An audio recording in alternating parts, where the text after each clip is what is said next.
más amado que lo que perdí.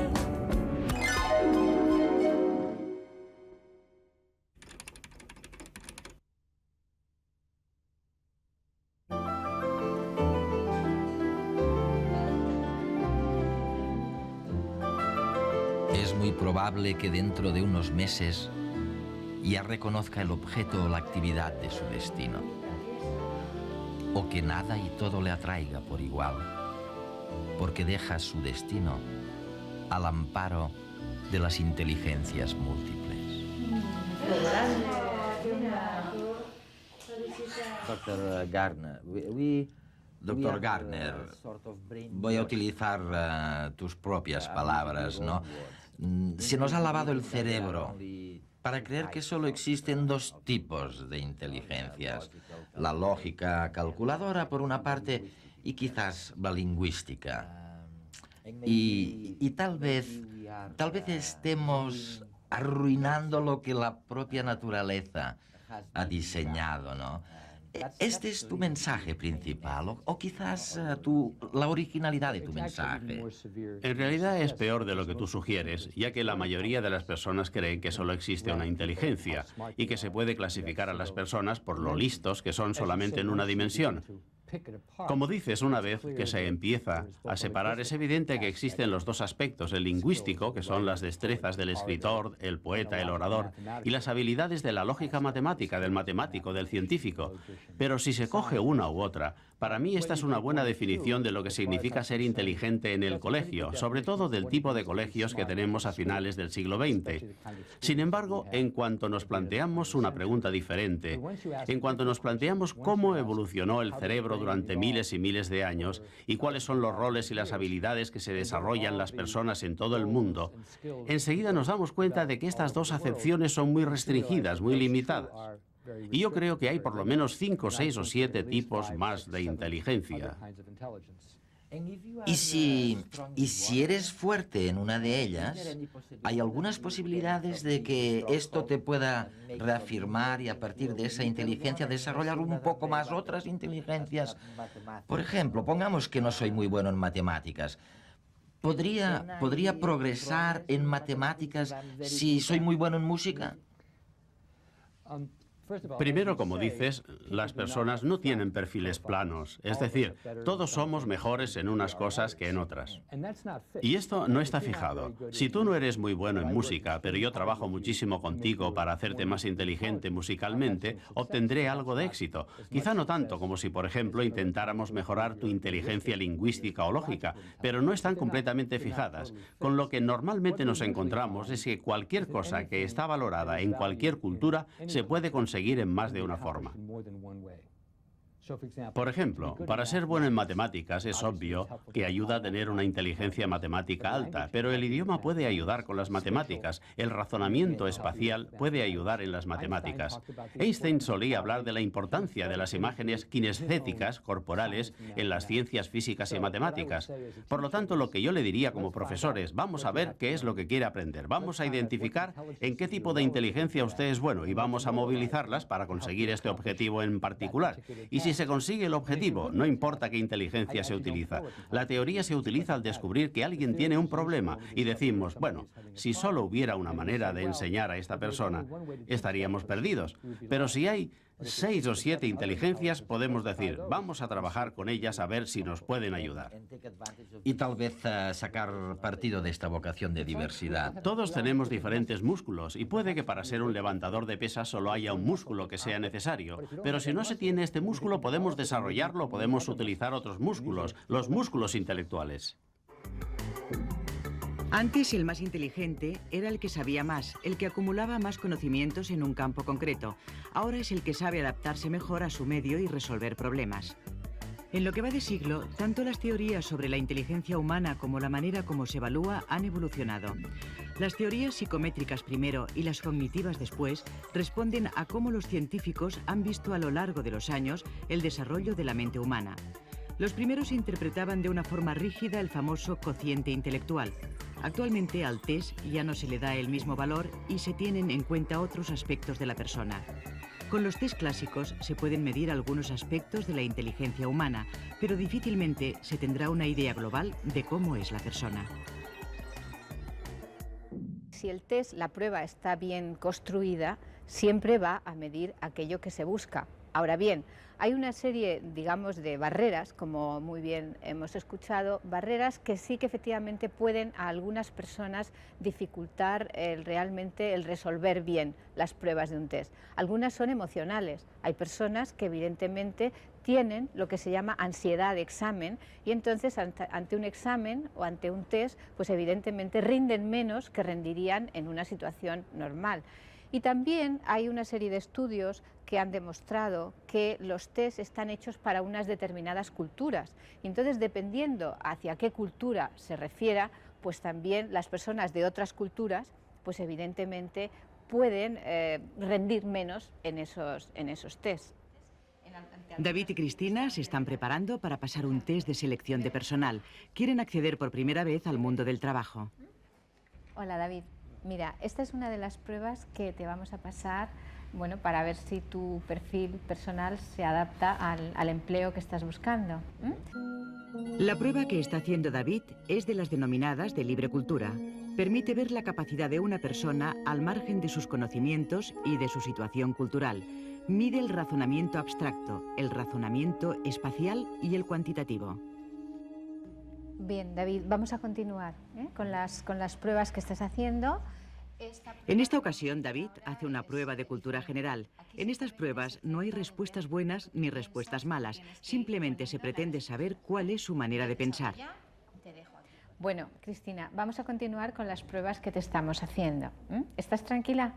Un poco. Bueno, esto es muy sencillo. Realmente lo único que queremos ver es un poco cómo eres tú y cómo piensas, y para ver, bueno, pues si el puesto de trabajo te puede resultar a ti también bien y puedes trabajar a gusto con nosotros. Entonces lo que vas a hacer ahora es un rompecabezas. Esta es una prueba de inteligencia que consta de dos partes. Una mide el área de inteligencia lógico-verbal y la otra, la manipulativa, en la que entra razonamiento abstracto y matemático. Se mide la información del contexto que tiene el sujeto, comprensión de órdenes, aritmética, semejanzas y uso de dígitos. En la siguiente está la parte de razonamiento espacial, figuras incompletas, historietas y rompecabezas. Yo creo que lo más importante es ir tranquilo, en este sentido desde el punto de vista psicológico, tener claro qué es lo que se quiere expresar o qué es lo que se quiere decir en cada uno de los momentos, y yo aconsejaría ser sincero, porque hay personas que quieren aparentar o quieren, digamos, bueno, pues una forma disfrazar, ¿no?, lo que están o lo que les pide el test, y esto casi siempre suele ser más perjudicial que beneficioso. Cristina, vamos a continuar con las pruebas. Muy bien. ¿Estás tranquila? Sí. Bueno, ya tenemos, como digo, más confianza, ¿no?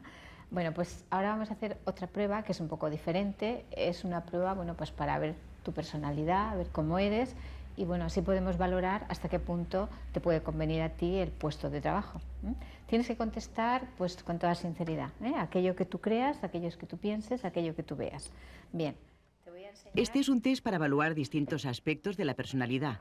La constituyen 10 láminas con manchas de tinta inestructuradas, susceptibles de diversas interpretaciones. Su aplicación e interpretación requiere conocimientos psicológicos, así como experiencia práctica. Se utiliza mucho en la selección de personal. Actualmente existe una corriente de pensamiento que cree que la inteligencia reside en zonas fisiológicamente determinadas, que no hay una sola inteligencia, sino varias, y que los factores genéticos son importantes. Es un tema muy controvertido el de si hay o no factores genéticos que determinan la inteligencia de una persona. Desde mi opinión, yo diría que sí hay algunos factores genéticos determinantes, y esto no lo podemos negar, pero que no son totalmente determinantes del desarrollo intelectual de una persona. Es decir, una persona puede tener, digamos, unos determinantes genéticos, pero estos determinantes pueden ser modificados de una forma muy amplia por el ambiente, tanto para favorecerlos como para deteriorarlos. Hoy en día, para acceder a cualquier puesto de trabajo, tienes que pasar el inevitable test con los inevitables nervios. Los 3 tipos de pruebas más habituales son las que van a medir la inteligencia o capacidad, las de personalidad y las específicas para un determinado puesto de trabajo.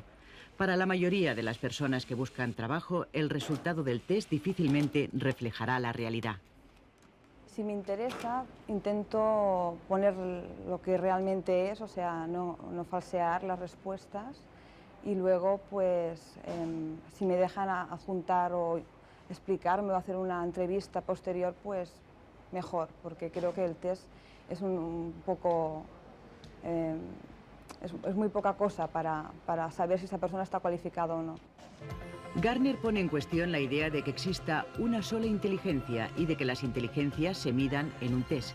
Existen medidas cualitativas para valorar este sistema de inteligencias, pero no hay un método cuantitativo. Para él, lo importante es la observación directa o a través de cuestionarios estructurados. En el siglo XXI, el hombre será diferente porque el contexto será diferente, y este influye muchísimo en cómo somos. Si será más inteligente, depende. Evidentemente, lo que será es un hombre mucho más adaptado a las necesidades de su medio. Y tienes que empezar muy pronto. Tú eres también profesor asociado en neurología.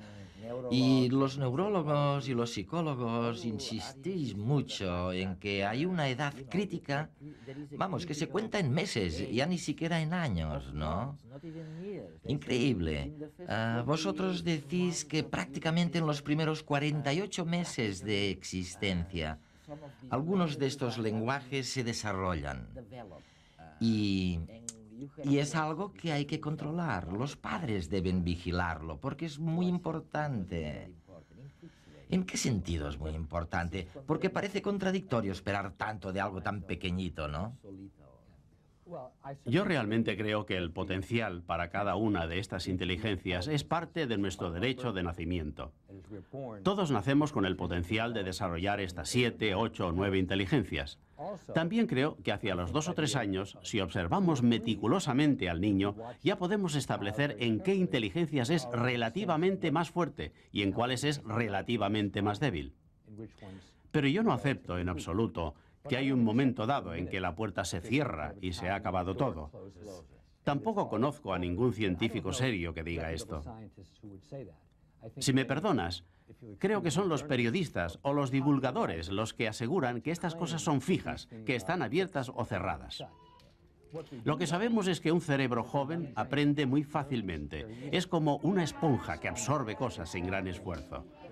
Por lo tanto, está claro que es bueno para el niño el tener un entorno muy rico, donde se alimentan y cuidan las diferentes inteligencias. De todas formas, no hay evidencia de que exista un punto específico en que se deja de poder aprender otros tipos de inteligencia. Incluso en los estudios con ratas o con monos, en los que se puede ejercer un control que no se puede con los seres humanos, no sugieren que exista un punto final. De hecho, en octubre de 1999, en la portada del New York Times, apareció una información que se desconocía hasta ahora sobre los monos, que parece ser siguen produciendo neuronas. Y desde luego, si los monos producen nuevas neuronas, podemos asumir que también lo hacemos los humanos. De todas formas, quiero añadir que los adultos aprenden de una forma diferente a los niños. Los adultos no son como esponjas. Normalmente cuando nosotros aprendemos algo, lo traducimos a algo que ya conocemos, y esto tiene una ventaja y una desventaja.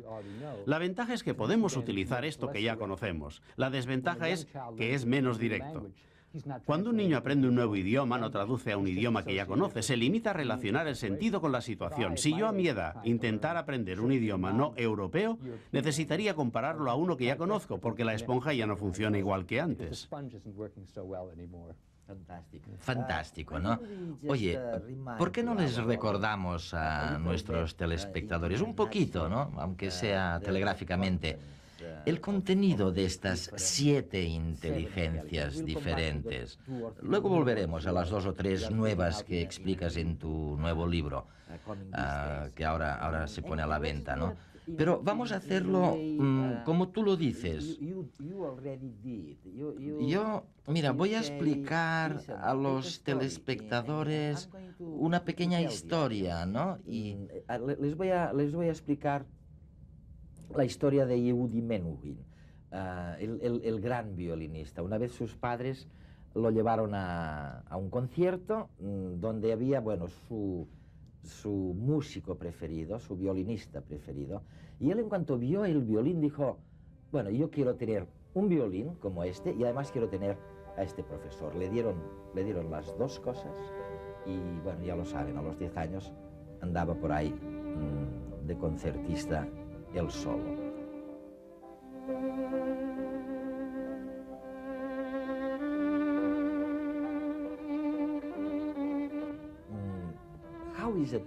¿Cómo es posible esta relación tan directa, este vínculo entre un objeto y una inteligencia? Estoy un poco harto de considerar demasiado a Yehudi Menuhin, ya que es un prodigio. Y mi definición de un prodigio es alguien que tiene la mente organizada, de tal forma que le resulta muy fácil avanzar en un objetivo en particular. De alguna manera, todos nosotros somos genios con el lenguaje natural. Si se pone a cualquier niño que no tenga una deficiencia mental excesivamente grave, en un mundo donde todo el mundo habla, ese niño aprenderá a hablar y a comprender con mucha facilidad. Pero si todos fuéramos unos Yehudi Menuhin, todos aprenderíamos música con la facilidad con que él lo hace. Yo desconozco la historia de Pau Casals o de Segovia, pero puedo imaginar que también eran personas que a una edad muy temprana es como si estuvieran presintonizados. Y presintonizado significa que todo estaba dispuesto, esperando a ser activado. Picasso es un buen ejemplo en el área de la visión espacial. No era buen estudiante en el colegio, nunca le gustó el cálculo. Era muy extraño en sus relaciones con otras personas, pero le gustaba dibujar.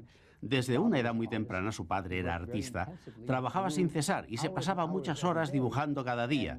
Y al llegar a la adolescencia, ya dibujaba y pintaba como uno de los grandes maestros de antaño.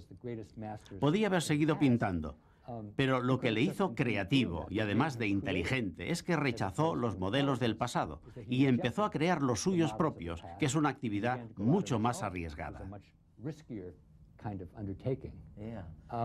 Sí. Pensando sobre inteligencia kinestésica corporal, otro tipo de inteligencia, pienso en el torero, que en cierto sentido es un bailarín de ballet, pero también debe estar en sintonía con el movimiento para que no lo cojan, aunque se aproxima bastante, y de esta forma el drama resulta muy excitante. Los bailarines, los atletas, los artesanos, personas que trabajan con las manos o con su cuerpo para crear cosas, para construirlas, es lo que yo llamo inteligencia kinestética corporal.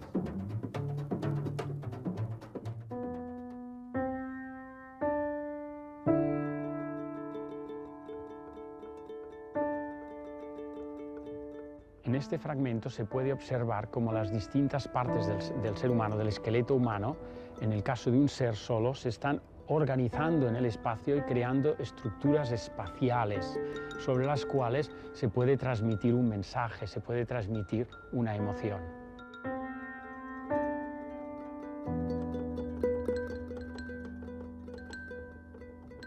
Todo depende de lo que nosotros percibimos. Yo, por ejemplo, cuando me estoy moviendo mi cuerpo, si yo cierro los ojos, es un conjunto de informaciones que integran desde energías, percepciones de articulaciones, percepciones musculares. Es un montón de mundos que están de alguna manera integrados. Entonces yo cuando me muevo, estoy con este modelo, que es un modelo mental que se ha desarrollado con los años de trabajo, estoy moviéndome en el espacio y combinándolo con lo que es el espacio en sí, el espacio exterior, de luz, de temperatura, de textura y además el espacio abstracto. Entonces esto para mí es de una, incluso diría con el tiempo, o sea, para mí no existe tampoco separado del tiempo, entonces es de una gran riqueza.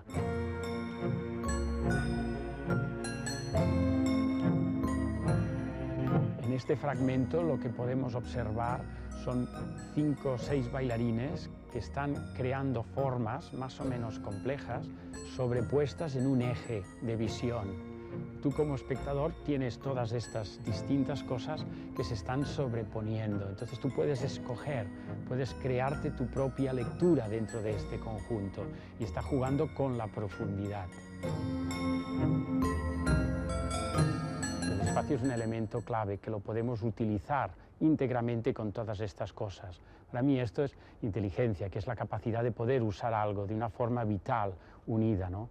Por ejemplo, cuando un bailarín se está moviendo, está a lo mejor moviendo 200 articulaciones, además de sinergias y cosas que él las está organizando alrededor, continuamente, pero además lo está mezclando con una imagen poética, con una emoción, con un sentimiento, con una estructura mental.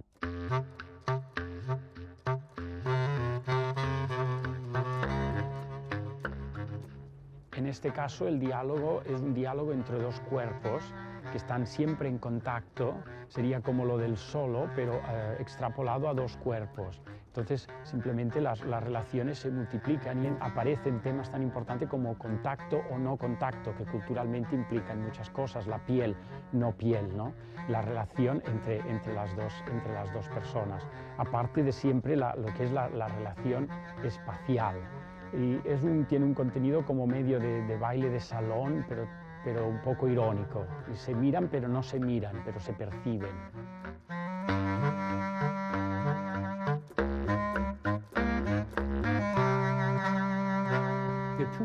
Hay dos tipos de inteligencia personal.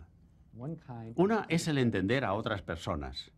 Esta es la inteligencia del vendedor, del médico de cabecera, del profesor, el líder religioso, el cura.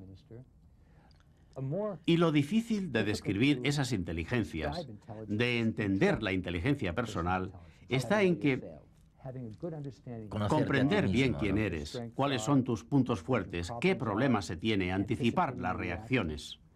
Personalmente creo que la inteligencia intrapersonal deviene más importante a cada década que pasa, ya que en épocas anteriores la gente hacía lo que siempre habían hecho sus antecesores, simplemente imitaban a la familia, por lo tanto el culto a sí mismo no tenía ninguna importancia. Sin embargo, ahora la tiene. Cada vez más las personas tienen que tomar decisiones por sí mismas acerca de dónde vivir, con quién, qué trabajo hacer, qué hacer cuando se pierde el trabajo o si se quiere hacer algo nuevo. Y si no se tiene un buen conocimiento de sí mismo, una buena inteligencia intrapersonal, no importa lo alto que sea tu coeficiente de inteligencia, seguro que vas a tomar malas decisiones. Oye, vamos a ver una cosa, aunque sea de una manera muy sucinta. Me refiero a algunas de las críticas que ha suscitado tu libro, tus ideas desde hace muchos años, ¿no? Sobre cómo dirigir las 7 inteligencias. Y la primera crítica que se te hace, alguna gente dice, oye, ¿cuál es la diferencia entre, vamos a ver, ¿por qué me llamas inteligencia a una cosa que en realidad son talentos o predisposiciones? Yo no tengo ningún problema en utilizar la palabra talento si tú también llamas talento al hecho de ser bueno en idiomas o de tener habilidad con los números. A lo que sí pongo objeciones es a poner la lógica y el lenguaje en un pedestal y a infravalorar todo lo demás diciendo que son meros talentos. Así que incluso si se dice que las inteligencias son talentos, no debemos decir que la lógica y el lenguaje constituyen la inteligencia y el resto es un talento sin importancia. Oye, vamos a ver, pongámonos en el caso más triste, ¿no? ¿Qué pasa con un niño que no puede reconocer de forma inmediata un objeto, o que no siente nada particularmente fuerte ante ninguna de las 7 inteligencias? Yo no creo que los niños se pregunten a sí mismos estas preguntas. Pueden preguntarse con qué se divierten, qué les gusta y qué no les gusta. Sin embargo, los adultos, los padres y los profesores sí que muestran preocupación por un niño que no muestra ningún tipo de interés por nada. En Estados Unidos se recomienda ir con un niño a un museo de niños.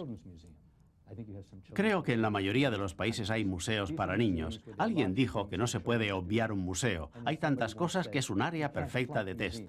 Son museos en los que hay muchas actividades para los niños, juegos para jugar, animales con los que interactuar. Hay experimentos con agua, con burbujas, se pueden construir cosas, se pueden desmontar, hay bloques para jugar, hay ordenadores, hay Lego, hay Legologo, etc. Y creo que a menudo los adultos se quedan fascinados por las inteligencias que muestran los niños cuando no están en el contexto de la escuela o del examen. La idea es encontrar algo que le guste al niño, que encuentre interesante y en lo que pueda mejorar. Esto es lo que a menudo llamo una experiencia cristalizadora, en que el niño se enamora de aprender y dice, es maravilloso utilizar la mente. Y además es divertido, no solo es trabajo, algo pesado.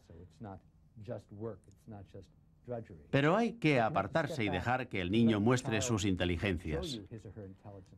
A menudo alerto a los padres sobre el narcisismo positivo o negativo.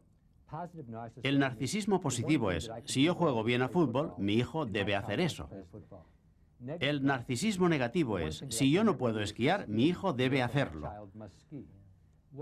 Lo que hace un buen padre es ofrecerle muchas oportunidades diferentes y ver lo que interesa al niño y apoyar esto. Uno de tus críticos lo dice, lo dice afectuosamente, ¿no? Dice, ¿no es extraño hablar de habilidad en la clase de gimnasia como una inteligencia? Porque, oye, esto nos va a convertir un defecto corporal en un retraso mental, ¿no? El practicar ejercicio físico no es una muestra de inteligencia. Mi definición de inteligencia es el resolver un problema o el crear un producto que es valioso en una cultura. Una persona que puede construir algo, arreglar algo, bailar, hacer deportes, muestra una forma de inteligencia. Sobre la noción del retraso, esto depende de donde reside la disminución física. Si me quedo sordo y no puedo entender el idioma, esto no quiere decir que sea retrasado en mi capacidad lingüística, sino que debo buscar otros canales donde pueda utilizar mi inteligencia lingüística. Hoy día, con los robots y los ordenadores, me puedo quedar paralítico y solo tener un dedo, como Hawking. Puedo mostrar dónde estaba mi inteligencia kinestética corporal. Alguna gente dice que nunca mencionas la inteligencia moral o espiritual. He dedicado bastante tiempo a pensar sobre esos temas y creo que no hay inteligencia moral ni espiritual, y te diré brevemente por qué. Creo que la moralidad incluye juicios de valor, y cada una de mis inteligencias se puede utilizar de forma positiva o negativa. Goethe utilizó la inteligencia lingüística para escribir poesía maravillosa. Goebbels la utilizó para crear odio. Los dos utilizaban la misma inteligencia, pero tenían un sistema de valores diferente. En cuanto a la inteligencia espiritual, la espiritualidad es un concepto muy amplio y difícil de definir, pero puede que haya un centro de espiritualidad al que yo llamo existencial y que es una destreza humana para hacer grandes preguntas. Preguntas sobre cosas tan grandes que no se pueden ver, como el universo, o tan pequeñas que no las podemos ver, como lo que significa ser infinitésimo o cero. Y creo que es posible que haya una inteligencia existencial, pero el motivo por el cual no estoy seguro es que creo que debe haber una prueba de que hay un centro cerebral o un conjunto de módulos cerebrales que procesan en particular ese tipo de información. Y hay algún indicio, por ejemplo, en la obra de Antonio Damasio, de que puede que haya ciertos aspectos del lóbulo temporal que están particularmente implicados en cuestiones religiosas o existenciales. Si estas pruebas se acumulan, estoy dispuesto a aceptar que existe una inteligencia existencial. Pero soy muy escéptico respecto a la espiritual. Damasio habla de una localización específica en el cerebro. Correcto, correcto. Mucha gente está interesada en la enfermedad llamada epilepsia del lóbulo temporal, donde se tienen pinchazos en el lóbulo temporal y las personas afectadas a menudo se vuelven hiperreligiosas. Y cada elemento está infectado con un gran significado, quizá un significado excesivo, como por ejemplo de repente te cortas en la uña y crees que el mundo reside allí. Esto sugiere que hay ciertas partes del cerebro que están orientadas a esos tipos de preguntas que son tan complejas, como son las religiosas y las espirituales. Cuánto sufrimiento, ¿no? En la vida esta, en que nos empeñamos en evaluar constantemente, ¿no? Casi todos los días a la gente, ¿no? Y incluidos con los test que fabricáis vosotros, ¿no? Yo creo que hay dos grandes horrores. Una es esa historia de tener que evaluar, ya me diréis si no hay más remedio, y la otra es que cada día tenemos que renunciar a algo, ¿no? También cada día tenemos que decidir, ¿no? En una cosa o en otra, y cada vez nos vamos quedando con menos. Oye, Manolo, bueno, tú te has pasado la vida en esto. ¿Y cómo evaluáis realmente? ¿Seguís evaluando solo esta inteligencia lógico-matemática o lingüística lógica? ¿Qué hacéis? O sea, ¿qué se hace hoy por ahí todavía? ¿Qué es lo que estáis? ¿Cómo lo hacéis esto ahora mismo? En el mundo de los negocios esto está cambiando radicalmente. Evidentemente, en la época en la que yo trabajaba en el sector educativo, pues la evaluación que se hacía, la predicción que se hacía diríamos, del éxito se hacía a través de los test lógico-matemático-lingüísticos. Todavía hoy día, en el campo de los negocios, hay todavía gente persistente que continúa evaluando a través de estos mecanismos. Pero tú me dices, ahora va cambiando. No, ya se está haciendo. Ya se está haciendo. Ya se está haciendo. Oye, vamos a hablar después de esto, ¿no? Importantísimo. Montserrat, hay por ahí, yo vi unos estudios preparando este programa, en donde decían, se había hecho con niños adoptados. Y resulta que los niños adoptados, en lo que es hasta los 15 o 16 años, se comportan de acuerdo, digamos, con el entorno nuevo en el que... Y dicen estos estudios, a partir de los 16 años, reaparece la herencia, reaparece lo genético, manda más lo genético. ¿Qué manda realmente? ¿Qué manda? Es difícil suponer que a los 16 años manda lo genético, que deberíamos definir exactamente qué es eso genético que manda en estos niños adoptados. Hay otros estudios que precisamente ponen de manifiesto que las estrategias de pensamiento que la gente con la que uno convive van cediéndote a lo largo de los años de desarrollo son precisamente las estrategias de pensamiento de las que dispones a lo largo de tu vida. Es decir, que aquellos procedimientos para pensar que has ido adquiriendo. Exactamente. Adquiridos. Oye, vamos a volver sobre todo esto. Es un tema, bueno, fíjense si es fascinante. Otro tipo de inteligencia. Esta vez tiene que ver con el espacio, supongo que con la lógica. Es mover fichas, pero moverlas, fíjate cómo. Bueno, yo creo que en ajedrez se hace un uso de la lógica, sobre todo, también de la capacidad de pensamiento abstracto, de imaginar un mundo virtual en tu mente, y de la integración de todas las reglas, leyes del ajedrez en el plano mental. Es un juego que se desarrolla en un tablero de ajedrez, en un plano bidimensional. Nosotros los ajedrecistas realmente no necesitamos el tablero, porque es algo que podemos imaginar. Cuando nosotros imaginamos una partida de ajedrez somos capaces de reproducir todas las jugadas y de jugar incluso sin ver el tablero. Eso significa que nosotros relacionamos las 64 casillas en nuestra mente, pero no una por una, sino como un todo. Bueno, desde mi perspectiva y desde mi experiencia, yo, por ejemplo, cuando empecé a estudiar informática encontré una gran facilidad, puesto que llevaba años jugando ajedrez, y el tipo de pensamiento lógico informático era muy similar al ajedrecístico. A mí me gusta hacer la comparación con la música o con las matemáticas, donde es posible que existan genios jóvenes, porque son actividades en las que no se requiere una experiencia vital previa, como sería, por ejemplo, la literatura, donde hay que tener un mínimo conocimiento del mundo para poder decir algo realmente interesante. Pero Mozart, por ejemplo, era capaz de componer e interpretar, y nosotros hemos tenido jugadores de 6, 7, 8 años, recientemente ha habido uno que ha ganado un gran maestro, un niño de 8 años, que son capaces de entender la lógica del ajedrez y de relacionar todas las leyes ajedrecísticas pues como si lo llevaran haciendo toda la vida. Eso es algo que nos podría indicar que, aparte del entrenamiento, existe una zona, quizá, en el cerebro, o un talento natural que dota al individuo de una mayor facilidad para desenvolverse en la resolución de este tipo de problemas. Esa es una cuestión interesante, si jugar ajedrez te habilita para alguna otra actividad.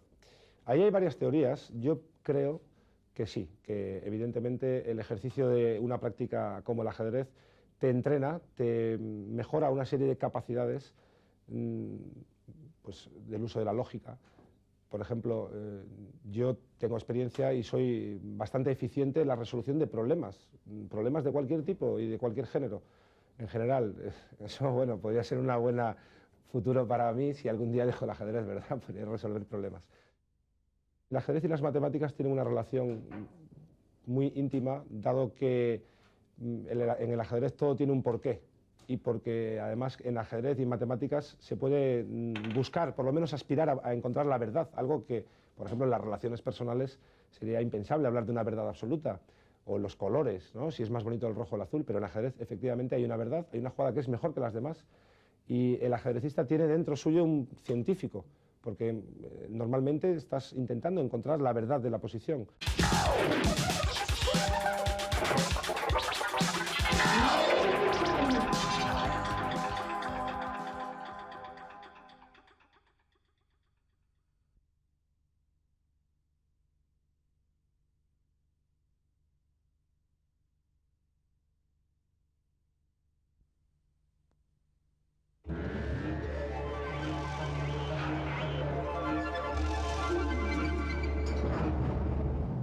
¿Llegará Internet a dejar obsoletos el teléfono y la televisión? Cada vez estamos más cerca de ello, ya que según un extenso estudio realizado por una consultoría de Estados Unidos, los americanos empiezan a preferir al ordenador a cualquier otro aparato doméstico. La encuesta revela que por primera vez la televisión está perdiendo audiencia en relación a otro medio de comunicación. Hoy, el 78% de los americanos ya gastan más tiempo navegando por Internet que mirando la televisión. Además, un 52% de las familias entrevistadas estarían dispuestas a cambiar los muebles para acomodar el ordenador en el mejor lugar de la casa, como ocurrió con la irrupción de la televisión en los años 50. Otro dato importante es que el 88% de la población que tiene acceso a Internet lo utiliza para intercambiar mensajes con amigos y familiares. De estos, además, un 35% recurren a la red como primer instrumento de comunicación por encima del teléfono o del correo convencional, lo que atestigua la relevancia que toma este medio por encima de los demás. La meteorología y el dinero unidos por una causa común, la prevención de los desastres. Este podría ser uno de los titulares de los periódicos de mañana, y es que el Banco Mundial y la Organización Meteorológica Mundial han cerrado un principio de colaboración para paliar y prevenir los desastres en los países en vías de desarrollo. En los últimos años, el Banco Mundial ha invertido 9.000 millones de dólares en ayudas a países en vías de desarrollo para paliar los efectos de los desastres meteorológicos, como la sequía, los huracanes o los efectos del Niño o la Niña. Viendo el vínculo existente entre fenómenos climáticos y desarrollo, el Banco Mundial y la Organización Meteorológica Mundial han decidido colaborar estrechamente en estas áreas para prevenir los desastres naturales, la migración y el cambio climático. Con los expertos técnicos de la Organización Meteorológica Mundial y el poder global del Banco Mundial, la información climática y de predicción podrá ser diseminada mucho más rápidamente y podrán llevarse a cabo las medidas de prevención pertinentes. La informática y la tecnología ofrecen cada día novedades más espectaculares. Una de las últimas comportará una auténtica revolución en los quirófanos. Se trata de unos ordenadores que se activan con la voz y que se convertirán en unas peculiares y a la vez eficaces enfermeras cuando el cirujano les pida el bisturí o las pinzas. Aunque esta tecnología está en fase experimental, ya ha sido utilizada con éxito en Alemania y en Bélgica en operaciones de articulaciones e intervenciones cardiovasculares.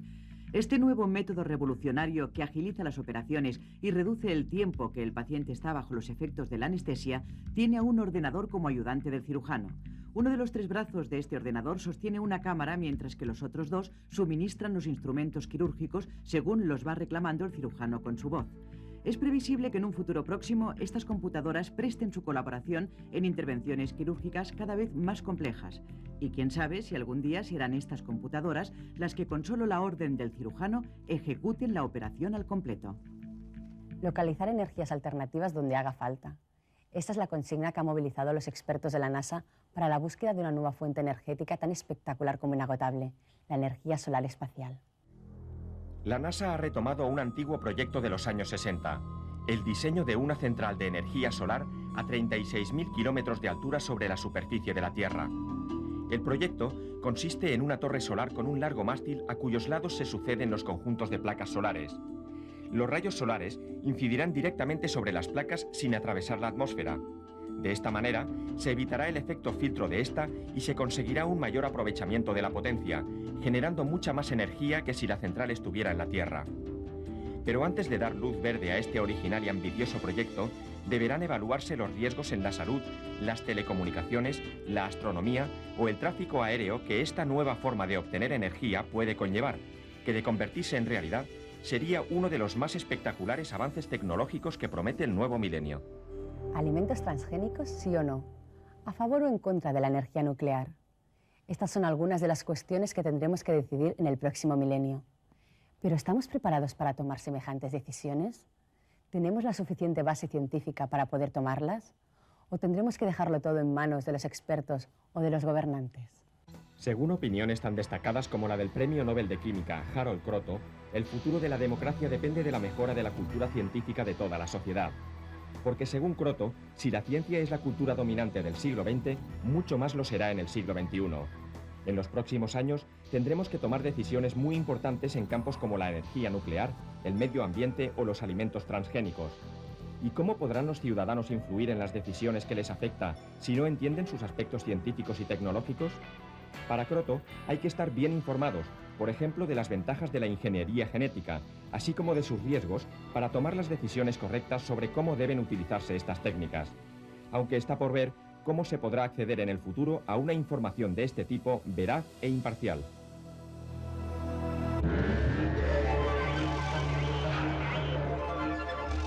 Bueno, solo se podrá acceder de una manera, y es viendo redes, ¿no? De vez en cuando, cuando divulgamos algunas de estas verdades científicas.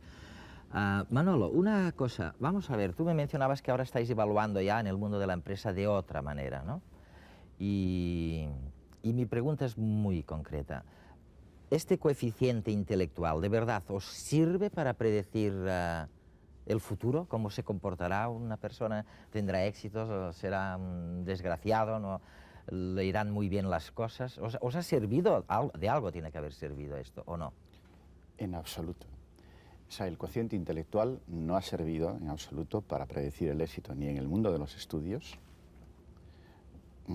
porque yo conozco cantidad de experiencias vividas directamente por mí, en el que con cociente intelectual muy alto el resultado académico era un desastre, y al revés, con cociente intelectual pues no tan alto, con resultados muy brillantes. ¿Y esto era porque solo medían estas dos inteligencias? Efectivamente. La lógica matemática y la comunicativa. Efectivamente. Oye, ¿y ahora qué estáis midiendo? Me dices, estamos cambiando. ¿Qué estáis haciendo? Sí, hoy día en el mundo de los negocios, fundamentalmente lo que se mide muchísimo lo que hoy se llama la inteligencia emocional.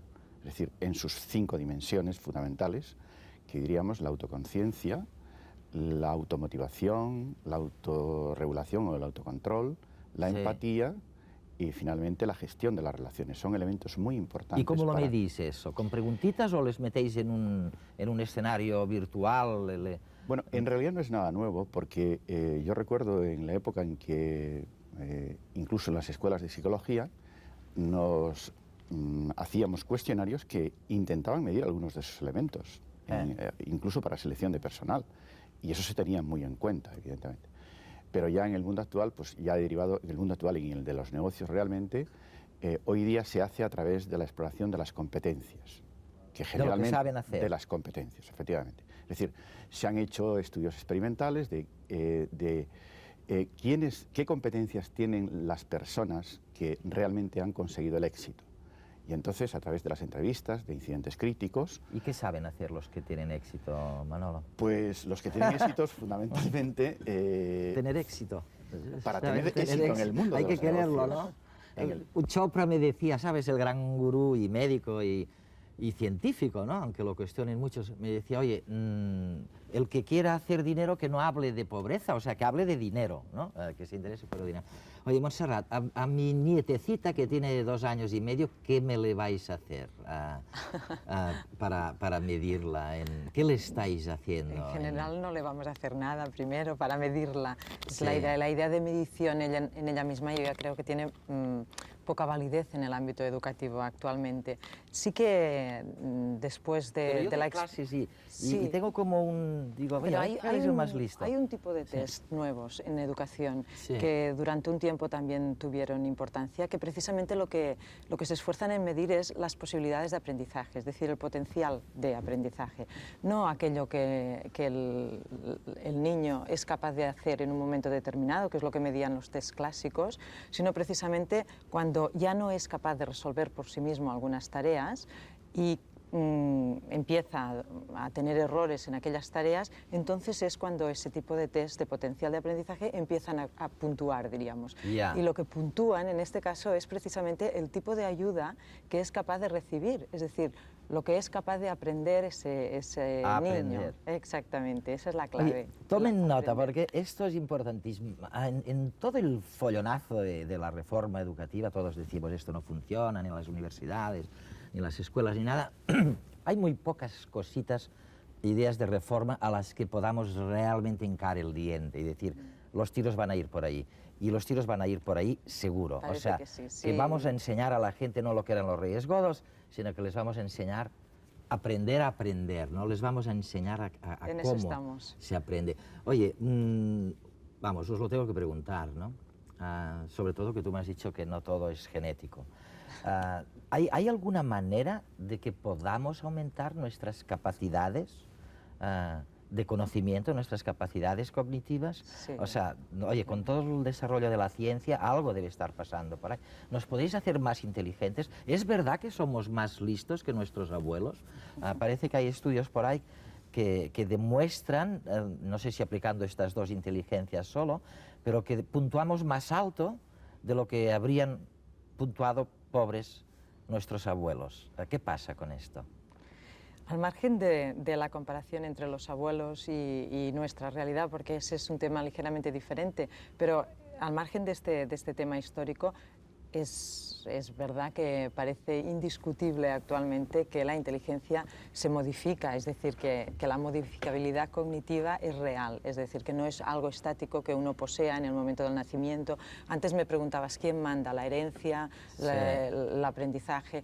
Mandar es una palabra que explica poco en psicología actualmente, es decir, seguramente la interacción que se produce entre unas ciertas capacidades básicas e incluso entre una cierta potencialidad, es decir, parece ser que el cerebro está especializado en un tipo de datos, en recibir un tipo de datos desde que nacemos. Entonces, la interacción que se produce entre el tipo de datos que vamos recibiendo, y esa es una especialización biológica, y la forma en que se nos dan esos datos, es decir, la forma en que estamos aprendiendo, eso es lo que realmente manda, es decir, la interacción, la inteligencia se concibe como algo construido. ¿No? Otra moraleja, otra conclusión de cara a la reforma educativa parece inevitable, o sea, vamos hacia una educación mucho más interactiva.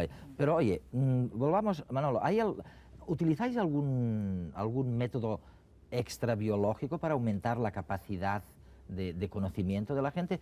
Fármacos, por ejemplo. Quiero decir, hay por ahí un fármaco que llaman el ALC, no sé si habéis oído hablar, pero bueno, hay varios, ¿no? ¿Se puede aumentar la capacidad de la inteligencia de la gente por algunas vías que no sean las de estudiar todo el rato, ¿no? Con los codos? La inteligencia total yo creo que es como un gran embalse, ¿no?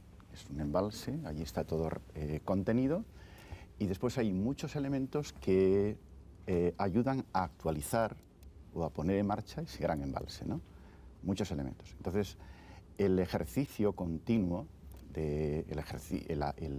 los hábitos continuos, el ejercicio continuo de esto, hace que, lógicamente, se vaya actualizando ese gran embalse, se vaya convirtiendo en realidad, ¿no? ¿Y cambiará mucho las cosas al disponer ahora de una inteligencia aparte de la nuestra, individual, de esta inteligencia colectiva, ¿no? De la red famosa, distribuida, hablan de ella como del cerebro planetario, o es simplemente una componente de la interactividad moderna, esta que te relacionas con inteligencias de otros lugares mucho más instantáneamente?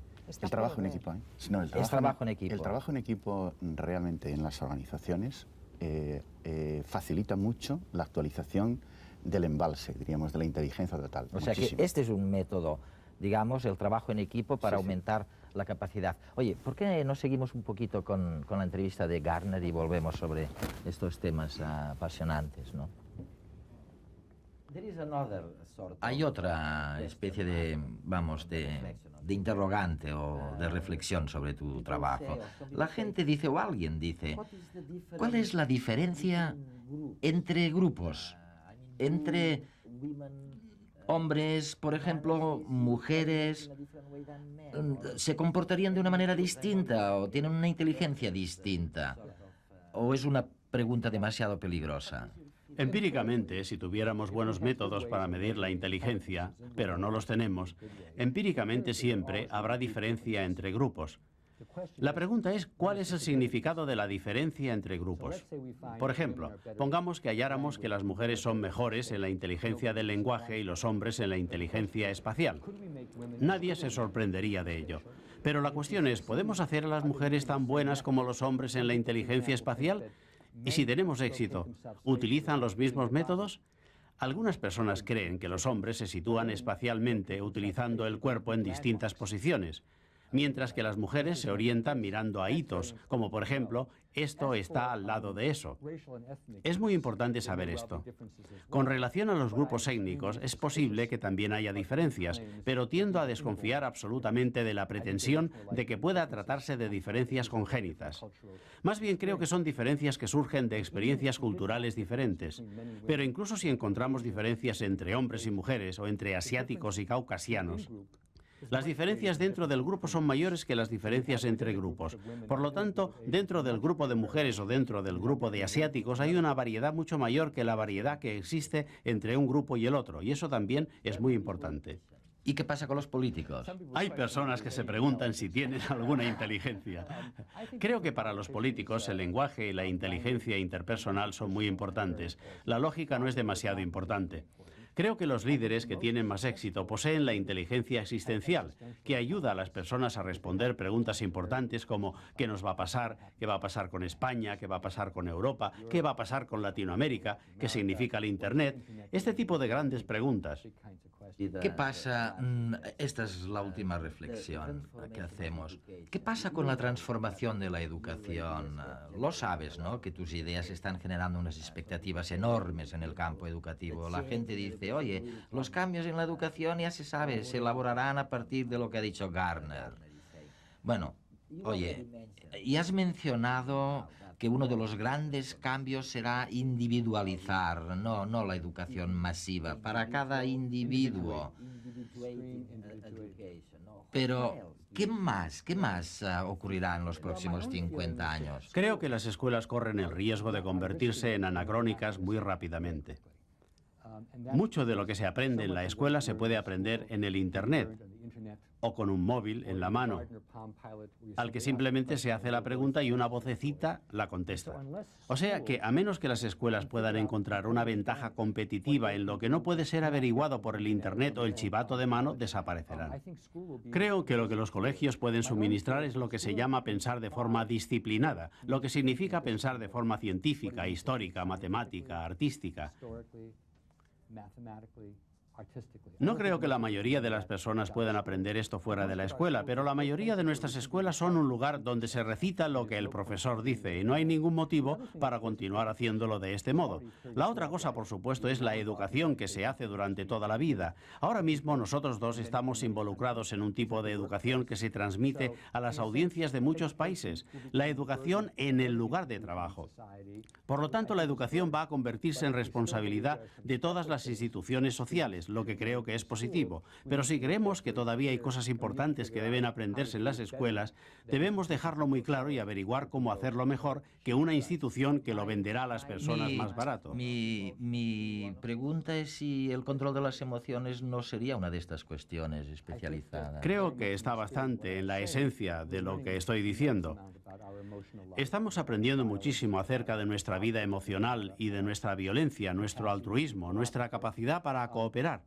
La gran pregunta es si lo utilizaremos con fines manipuladores, ya que, por supuesto, los dictadores siempre han sido maestros en la programación de las emociones de otras personas.